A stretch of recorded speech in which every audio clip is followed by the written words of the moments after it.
nos entrevistó la jueza, fue una jueza, entrevistó a mi hija y bueno, pues ahí mi hija expresó todo lo negativo que su papá le había metido en la cabeza. CB Radio México presenta.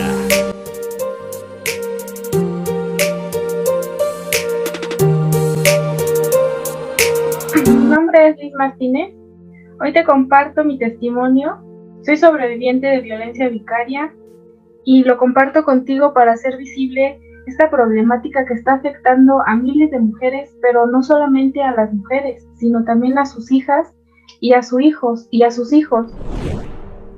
Yo inicié una relación con el progenitor de mi hija y todo marchaba bien, como cualquier relación, pero llegamos a un punto donde él empezó a mentir y a engañar, pues con situaciones económicas, ¿no? Y como creo que en toda alguna relación hay problemas económicos, pero estos eran ya muy marcados, muy específicos. Entonces yo empecé a buscar opciones de trabajo. En ese entonces mi hija tenía meses de haber nacido y no había dinero para pañales, lo básico, ¿no? Leche. Entonces empecé a buscar trabajo y pues no encontré aquí en la Ciudad de México.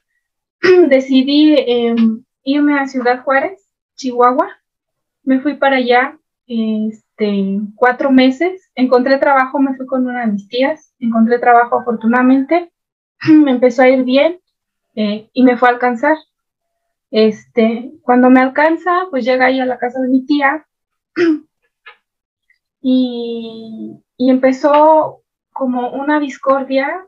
Yo me iba a trabajar, yo me iba feliz a trabajar, pues ya estaba ganando dinero, ya no le hacía falta nada a mi hija, pero él empezó a es, empezó a comportarse de una forma eh, envidiosa, por decirlo de alguna manera, eh, inventando situaciones donde yo no quería trabajar, no quería cuidar a mi hija, me costaba levantarme temprano, cosa que era una mentira. Entonces mi tía se empezó a dar cuenta y creo que fue en un lapso de una semana, le pidió que se fuera de su casa. Entonces se fue, pero antes de irse hizo y deshizo en ese entonces pues no existía todavía Twitter ni nada de estas redes sociales, solamente el correo electrónico. Bueno, entró a mi correo electrónico, hizo y deshizo con mis contactos familiares y amigos que tenía yo acá en la Ciudad de México y se regresó. Y bueno, yo me quedé allá tranquilamente trabajando, pero pues yo sentía un hueco porque mi hija preguntaba por él, ¿no? Entonces nos comunicamos y bueno, me convenció y regresé a la Ciudad de México a vivir con él. Fue una verdadera pesadilla. Cometí el error más grande de mi vida, haberme regresado. Mi tía me lo anticipó porque su mamá de él le habló a mi tía para decirle que le quitara a mi hija, que le daban lo que ella les pidiera para que mi hija se quedara con él. Obviamente mi tía dijo que no, pero mi tía no tuvo la capacidad de decirme las cosas reales, o sea, así crudas como son, ¿no? Yo no le creí, me regresé, pues no le creí porque pues, era el papá de mi hija, cómo me la iba a quitar, ¿no? Me regresé, fue la peor tontería que pude haber cometido en mi vida, haberme regresado, porque empezó el maltrato psicológico, maltrato económico. este, no había dónde vivir, conseguimos un lugar para vivir, todo iba bien, volví a buscar trabajo acá en la Ciudad de México, afortunadamente encontré un buen trabajo, me metí a trabajar, empecé a comprar, pues a llenar la casa, ¿no? Todo iba bien hasta que empezó otra vez con sus ideas locas de su cabeza de mentir y según él decía que se iba a trabajar que tenía un trabajo nocturno, este, pero no era un trabajo nocturno, se iba a dormir con su mamá. Su mamá iba por él en las tardes, como a las 4 de la tarde iba por él, y bueno, pues ella se quedaba. Me di cuenta porque un día subí yo a la azotea de mi casa y vi que estaba el coche de su mamá estacionado en la esquina y él ya se iba. y se subió y tranquilamente se fue. Entonces a mí como que me entró la espina, me salí, lo seguí y pues me di cuenta que no se iba a trabajar. Bueno, después de eso, pues empezaron los problemas, yo le reclamé, obviamente, empezaron las agresiones físicas, me empujaba, una vez me caí, eh, me decía que yo era una tonta, que no servía para nada, que sin él yo no tenía ningún valor, porque nadie me iba a querer con mi hija. Además, me humillaban mucho porque yo no practicaba su religión. Ellos son, bueno, coloquialmente se les llaman los mormones, son de la iglesia de Jesús de los últimos de los santos días, algo así me parece que se llama la iglesia, no recuerdo el nombre. Como yo no profesaba esa religión, bueno, pues por ahí habían más ataques de parte de su mamá y de él. El chiste es que yo no hacía caso a eso, metí a mi hija a las guarderías, a las nuevas guarderías que acababan de abrir de Sedesol. Metí a mi hija tranquilamente, yo trabajaba en una oficina, era secretaria administrativa. En, pues entraba yo a trabajar a las 9 de la mañana y pasaba, de camino me quedaba la guardería de mi hija, pasaba y la dejaba. Yo pagaba cuotas, yo iba a recoger a mi hija, la iba a dejar. Un día, pues ya fue tanta la presión que yo sentía porque tenía yo que pagar todo, porque no tenía tiempo, pues, para mí realmente.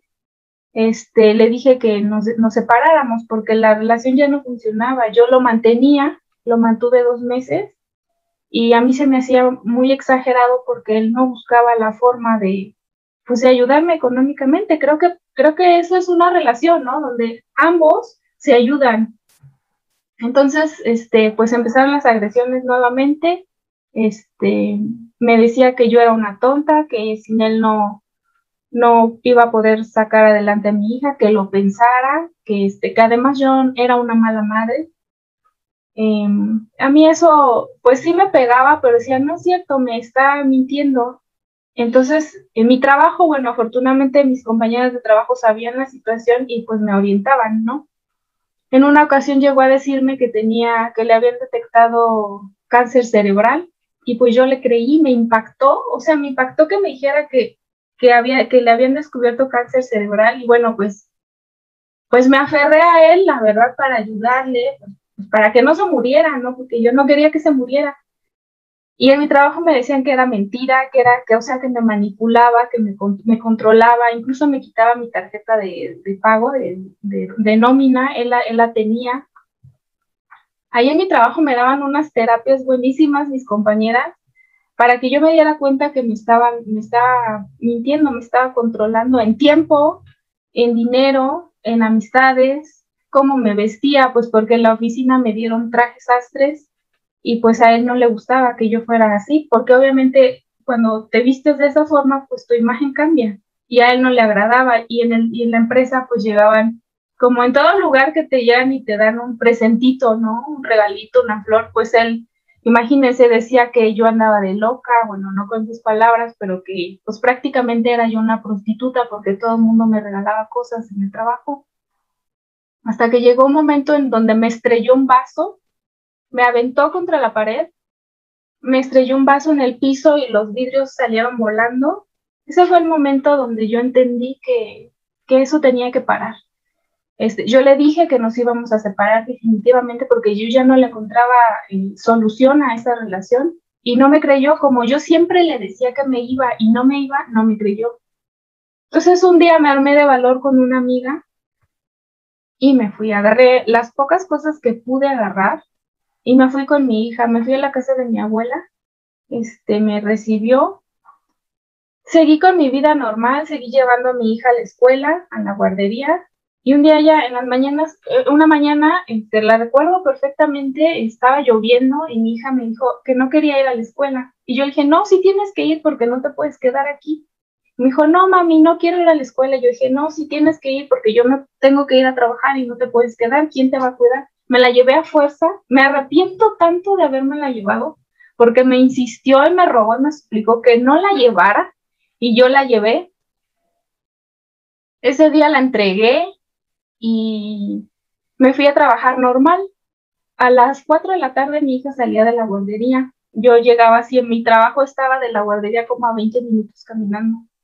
Llegué a la guardería y siempre era pues la acción de, llegó la mamá de fulanito de tal, firmábamos el libro de salida y pues que te tardaban en entregar a tu hija 5 o 10 minutos y ese día se tardaron media hora y pues yo sí me preocupé muchísimo, dije, ¿qué pasó? O a lo mejor mi hija está dormida o no quiere salir o está jugando. Y no salía nadie a decirme hasta que salió una maestra que yo no conocía y me dijo que su papá se la había llevado. Pero para esto yo había hablado con la directora y le había comentado la situación de que teníamos problemas, su papá y yo, y que le pedía por favor que no se la fuera a dar. Incluso le dejé un escrito firmado con puño y letra donde le pedía yo que no se la diera y ella me lo selló de recibido, pero no funcionó. Se la llevó, bueno, ese día el mundo se me derrumbó completamente, sentía que me moría, llegué a mi trabajo, le conté a mi jefa, inmediatamente me dijo que levantara una denuncia por sustracción de menores. Y hablé al abogado que yo ya estaba viendo porque quería, nunca nos casamos, pero sí quería que mi hija tuviera una pensión alimenticia y que tuviera todo el reconocimiento, ¿no? Ya estaba yo hablando con el abogado pues para ver qué se necesitaba hacer pues para este trámite, ¿no? Le hablé al abogado ese día en la tarde, eran como las 5:30, y le dije lo que había pasado. Inmediatamente me dijo, te veo en un punto específico donde hay una fiscalía. Llegamos, puse la denuncia, fui a ver a su mamá, le pregunté, me dijo que no sabía nada. Obviamente sabía porque la maestra me dijo que fue él, su mamá y su hermano a recoger a mi hija. El chiste es que yo no pude ver a mi hija 8 meses. Esto fue en febrero del 2008, más o menos, cuando se la llevó. Desapareció mi hija, no supe nada de ella y por medio de algunos contactos del abogado supimos que mi hija estaba en Chiapas. Se la llevó a Chiapas, estuvo allá 8 meses, más o menos. Mientras tanto aquí, pues las denuncias en el AMPEVIS pues iban y venían, ¿no? Iban y venían. Me acusó de secuestro, me acusó de robo, me acusó de intento de homicidio. Situaciones que no pudo comprobar y que, pues que fueron desechadas, ¿no? Pero en todo ese transcurso fue un peregrinar tremendo. Yo estaba muerta en vida porque no tenía a mi hija. Llegó un momento en donde en el AMPEVIS ya no hubo más que hacer. Me pidieron dinero para, pues para avanzar supuestamente en esta situación, pero evidentemente yo no tenía dinero para darlo, ¿no? Y no lo iba a dar además. Nos mandaron al juzgado familiar, tuvimos cita el 21 de agosto del 2008. Ese día llegó, yo no me imaginaba que iba a estar ahí mi hija. Llegó, la vi, la abracé, ella no se pudo contener tampoco, nos abrazamos. Nos entrevistó la jueza, fue una jueza, entrevistó a mi hija y bueno, pues ahí mi hija expresó todo lo negativo que su papá le había metido en la cabeza. Todas las malas palabras que le enseñó. Mi hija tenía 2 años y medio, era un bebé prácticamente. La jueza muy amable, muy didáctica, comenzó a jugar con mi hija. Empezó ella a crear una confianza con mi hija para que mi hija se pudiera expresar. Empezaron a jugar y empezó el diálogo. Lo recuerdo perfectamente porque le decía a la jueza a mi hija, ¿cómo te llamas? ¿Con quién vives? Mi hija le decía, pues vivo con mi papá porque mi papá me robó de mi mamá. Y mi papá dice que mi mamá es una prostituta, ¿no? Que a mí no me quiere. que nada más quiere andar con los hombres. Y, y pues yo me quedaba así, ¿no? Veía yo a mi hija tan espontánea diciendo las cosas como si fuera algo tan natural que un niño diga. Y la jueza continuó y continuó. ¿Y con quién vives? ¿Conoces a tus abuelos? Sí, conozco a mi abuela. Mi abuela no quiere a mi mamá porque dice que es mala, porque no me quiere, porque no me da de comer. Y tú veías a mi hija y mi hija siempre fue gordita de niña, ¿no? O sea, la veías incluso, pues bien chapeada, bien roja de su cara. Entonces, la jueza, yo creo que en ese momento se dio cuenta que mi hija estaba siendo manipulada, tremendamente manipulada. Terminó de platicar con ella, de jugar con ella. A nosotros no nos dijo nada, solamente dijo, la custodia se queda con la mamá, arreglen lo de la patria, lo de la pensión alimenticia y las visitas allá afuera con sus abogados. Para eso, pues tardamos como unas 3 horas porque al señor le dolía mucho la pensión alimenticia de su hija porque decía que el dinero que él me iba a dar a mí pues para la alimentación, vestido, calzado, educación de mi hija, me lo iba yo a gastar con mis amantes, con el abogado que decía que era mi amante también. El chiste es que se firmó el convenio con el 35% de su sueldo, más el 50% de la renta de un departamento para mi hija. Fue la última vez que lo vi, no lo volví a ver después. Yo creo que una vez, y fue mucho, se hizo pasar por muerto. Su familia me fue a buscar a la casa de mi abuela para decir que había fallecido, pues para no dar la pensión alimenticia de mi hija. Eso fue en agosto. Para febrero del 2009, me llama el abogado y me dice que había un billete de depósito, el cual fui a cobrar. No cumplía con lo que se había establecido en el convenio. Lo denuncié, he denunciado en el juzgado familiar todas las mentiras que él ha dicho, ha hecho, ha cometido, y el juez nunca ha tenido la atención, tan siquiera de leer el expediente. Cuando se gira el oficio para el descuento a la empresa donde supuestamente él trabajaba, la empresa contesta 2 semanas después que tenía más o menos 15 o un mes que no trabajaba ahí. Después el señor vuelve a decir que trabajaba en otra empresa, también se vuelve a girar el oficio y la empresa vuelve a contestar que el señor no trabajaba ahí, que no lo conocían. O sea, en 2 ocasiones le mintió al juez y el juez no hizo nada. Absolutamente no lo amonestó en absolutamente nada. Sin embargo, cuando yo iba, pues a mí sí me ponía unas regañizas, que porque no dejaba ver a mi hija, no lo dejaba verla, que porque no había convivencia, pero yo le decía, pero ¿cómo va a haber convivencia? Pues si el Señor no la busca, si quedamos que iba a ser cada 15 días, el Señor se desaparece, yo no lo puedo andar buscando.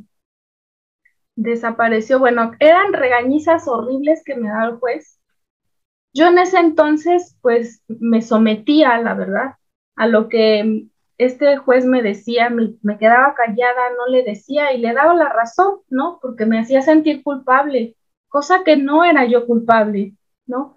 Porque mi hija estaba disponible para cuando el Señor le hablara, para cuando el Señor quisiera visitarla y nunca lo hizo. Era su mamá la que en algunas ocasiones iba a ver a mi hija y le llevaba alguna cosa que después me cobraba, con amenazas, con chantajes, me controlaba, me iba a vigilar a mi trabajo. Su nuera, su cuñada de él, igual una mujer terriblemente, no sé cómo de expresarlo, pero era una persecución que había en mi contra. No me pudieron quitar a mi hija porque a mí la jueza me dio la custodia completa y definitiva, pero no me ha dado la pensión alimenticia. Incluso mi familia, mi abuela, mi hermana, mis tías, mi tía, una de mis tías, se puso a favor de él. Estaban confabulando para quitarme a mi hija. Entonces, bueno, yo me di cuenta afortunadamente y pues me alejé de ellas, me fui a vivir sola con mi hija, así como llegamos al departamentito que renté, solamente teníamos la cama, la ropa, los juguetes, una tele, un microondas y una parrilla eléctrica. Así llegamos ahí. Pues me puse a trabajar, seguí con las denuncias. Hasta este momento llevo 14 años, este agosto cumplo 15 años, donde ninguna autoridad de ningún nivel, porque he recurrido a mujeres, y mujeres me canalizó al Consejo Estatal de la Mujer y Bienestar Social, no me ayudaron, ahí jamás me ayudaron. El abogado que de esa institución o de ese consejo me citaba a las 7 de la noche para atenderme, yo le decía, Lick, no puedo ir a las 7 de la noche, yo trabajo, o sea, tengo un poquito de humanidad conmigo. Le comenté mi situación económica, le dije, trabajo de 2 de la tarde a 10 de la noche, llego a mi casa a las 12 de la noche, no lo puedo ver a las 7. Deme oportunidad de verlo a la mañana. Ni siquiera a las 8 de la mañana yo llego ahí. Pues nunca me pudo atender. Después acudí a la CNDH. La CNDH literalmente me dijo que no eran sus funciones. Yo a la CNDH le pedía que hiciera valer el derecho superior de mi hija, o sea, sus derechos como niña, ¿no? Y la CNDH me dijo que no era su competencia. Acudí a los programas de bienestar, estos programas que te ayudan con alguna despensa o eso, y les conté mi situación. Tenía yo como 8 meses sin pagar la renta, no estaba ya a punto de que me corrieran. Pues no, me dijeron que no había ayuda para mí. Busqué al presidente municipal de aquí de Tlalnepantla, donde vivo, y amablemente me dijo que pues lamentaba la situación. Su respuesta fue inmediata. Me canalizó al Instituto de la Mujer de Tlalnepantla. En el instituto me atendieron bien, me recibieron bien, me dieron, bueno, conté mi historia, me sugirieron terapia psicológica, me dieron 3 terapias psicológicas y me dieron de alta. La psicóloga me dijo que ella no me veía lúcida, que no veía ningún problema de violencia en mi persona y me dieron de alta. Pasó lo de la pandemia, su ayuda en el Instituto de la Mujer solamente era acompañarme, no intervenían, nunca me dieron asesoría legal. La abogada que me acompañaba la veía yo muy temerosa, yo creo que era principiante, supongo yo, temblaba cuando yo le hacía un cuestionamiento, cuando se enfrentaba a alguna autoridad, la veía yo muy nerviosa. Yo me sentía peor de lo que ya estoy, ¿no? Me dejaron de atender en el Instituto de la Mujer de Tlalnepantla. Le escribí un correo pues al titular de esa dependencia y me contestó con un correo terriblemente violento, donde yo entendí que su apoyo solamente era por las elecciones que estaban por venir, perdón, que habían pasado.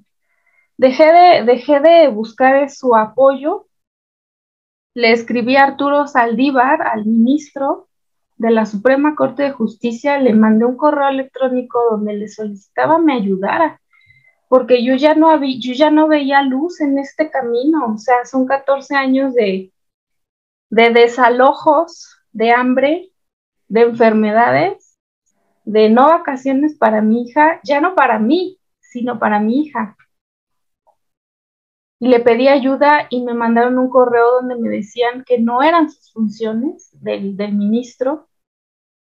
Después escribí a la Cámara del Senado de Igualdad de Género y a la de niñez y adolescencia. Esto fue en octubre del 2020. Hasta la fecha estoy esperando respuesta de las cámaras del Senado. Y por último, busqué al Poder Judicial del Estado de México. Aquí me atendió el secretario particular del magistrado Sodi. Le platiqué mi situación, le dije en el juzgado familiar, tengo 2 años solicitando se regrese mi expediente, porque me dijeron que estaba en Toluca, ya en el expediente general, archivado.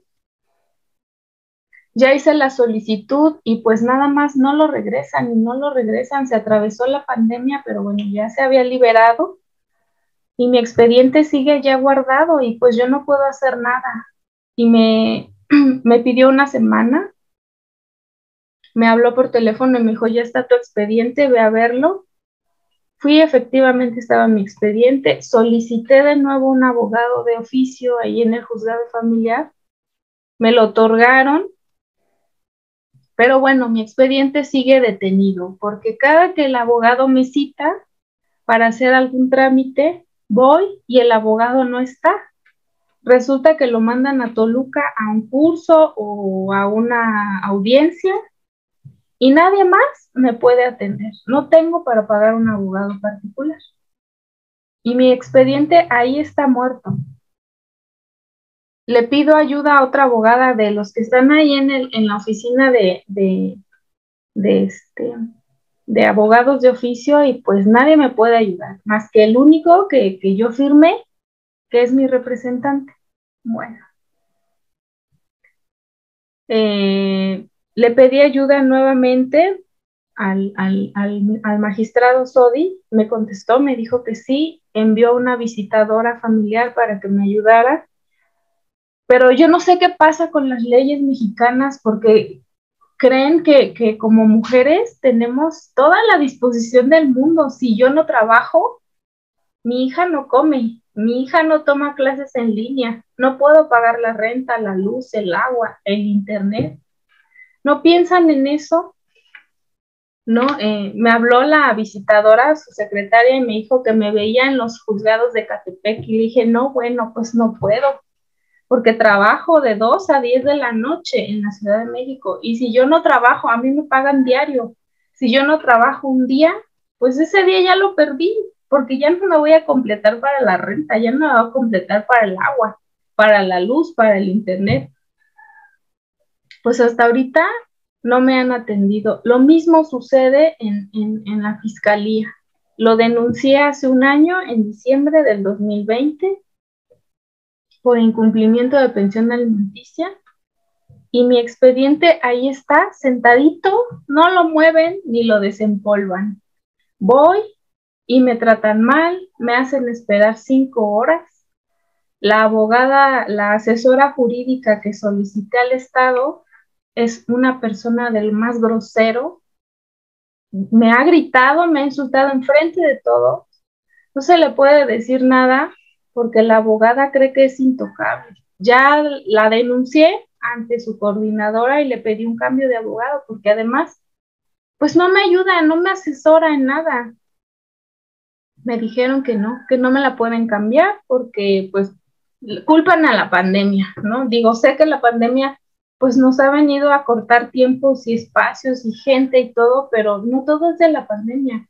Esta situación que vivimos muchas mujeres, no solamente con lo de la pensión alimenticia, sino con la sustracción de sus hijos, es como si tú fueras y te paras a una fiscalía y los insultaras para que carpeten tus expedientes, los dejen ahí abajo, se olviden de ti y te den largas y largas y largas y largas y no puede ser. Yo llevo 15 años, ya este año cumplo 15 años, mi hija tiene 17 años ahorita y nos las hemos visto tremendamente horrible porque estamos solas, ella y yo, ¿no? De parte de mi familia, todas, todas, mis tías, mi hermana, que es la única, mi abuela, lo han apoyado a él. Hace 2 años, cuando mi hija cumplió 15, mi hermana se comunicó con ella. Hizo todo lo que pudo mi hermana para manipular a mi hija y decirle que yo no la quería. Yo inicié una vida con un hombre, pues como todas las mujeres tenemos derecho a hacer nuestra vida. Y bueno, pues mi hermana le metió por ahí ideas terribles, donde mi hija agarró sus cosas, literalmente agarró sus cosas, hizo su maleta y me dijo, te odio y no quiero vivir contigo. Me voy con mi tía, porque mi tía sí me quiere, porque mi tía no me va a poner a lavar los trastes, porque mi tía no me va a obligar a doblar la ropa, porque mi tía me va a servir de comer.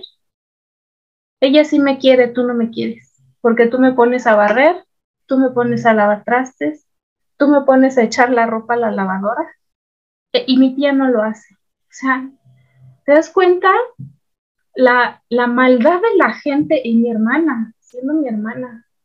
Pues no me quedé así de brazos cruzados porque dije, no, está bien, hija, si te quieres ir, está bien, tienes derecho a decidir con quién vivir, pero esto no se va a quedar así. Te voy a llevar ante una autoridad y será la autoridad la que decida si te quedas conmigo o te vas con ella.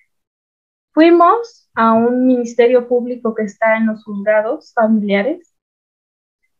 Llevé su tableta porque ahí tenía toda la conversación y su celular.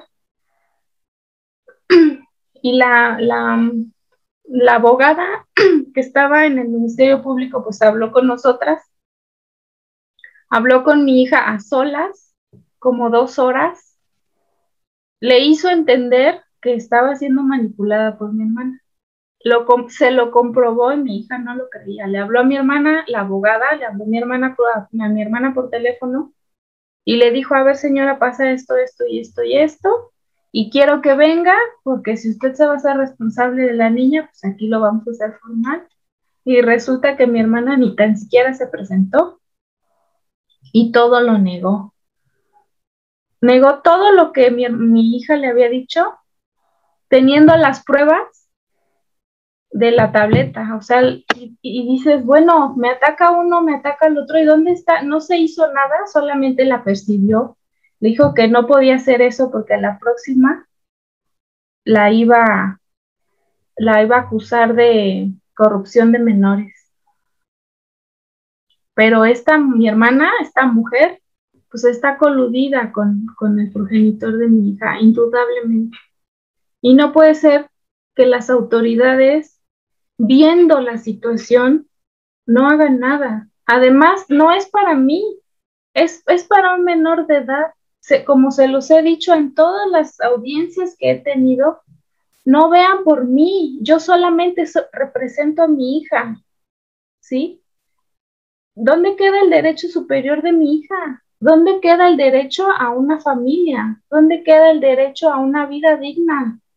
A una vida digna porque a lo mejor con todo mi esfuerzo he tenido hasta 4 trabajos en el día, no he dormido, yo no tengo derecho a enfermarme, yo no puedo salir de vacaciones, porque si yo un día no trabajo, ese día ya no funcionó porque ya no me alcanzó para la renta, ya no me completé. No piensan en eso. Entonces, ¿dónde están las leyes? ¿Dónde queda la Convención Belén do Pará? ¿Dónde queda la ley de igualdad entre hombres y mujeres? ¿Dónde quedan todos esos convenios internacionales que México ha firmado? Donde no violencia hacia la mujer o en contra de la violencia hacia la mujer, pero somos violentadas todos los días, en todo momento, y sobre todo en las fiscalías, porque tú vas a una fiscalía y te tratan peor que un delincuente, por el hecho de ser mujer y por el hecho de ir a defender un derecho que a lo mejor indirectamente es para ti, es para tus hijos, es para el bienestar de tus hijos. No les importa todo lo que alrededor de nuestro país ha firmado, todos esos convenios que se han hecho, toda la Declaración Universal de los Derechos de los Niños, ¿dónde está? No, no funciona, eso es letra muerta, en la realidad eso no funciona. A mí Me lo han aplicado muchas veces. Yo me he quedado sin casa, me he quedado sin comer, nos hemos quedado mi hija y yo. Y no les ha importado, se los he comprobado y no les ha importado. Sin embargo, a este señor, pues porque va y da un billete debajo de la mesa, no le hacen nada. No puede ser que sigamos viviendo violencia, sobre todo en las mujeres, y que impacte en nuestros hijos, hijas e hijos, que son los que pagan la factura al final de cuentas.